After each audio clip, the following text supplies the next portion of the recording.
What happens with GuilFest, actually within the curtlages of GuilFest, the company that lay on, they actually pay for the officers to be in there. So that doesn't impact then on my resources for doing the day-to-day business, which is only right and fair. We do take a proactive approach.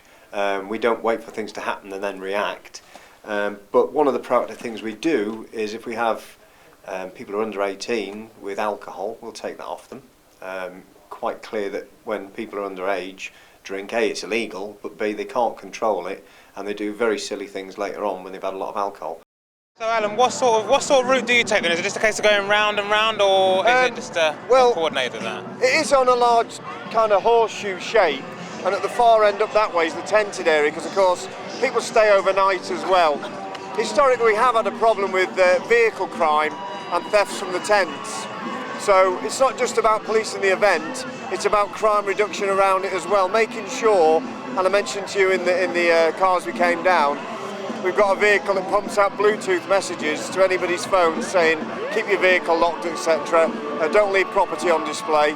And similarly with the tented area, they have got security staff to look after it, but a uniformed presence will generally keep people who are a bit light-fingered away, shall we say. Generally people are in a really good mood and they just want to enjoy themselves.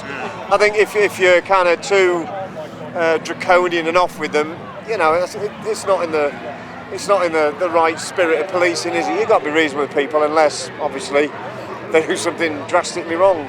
I know we were talking about, you know, how well it's gone and everything, and how well it does generally tend to go. Yeah. But in terms of I don't know, arrests or any sort of criminal action, do you have like an ideal number or anything in mind that you'd like to keep it to?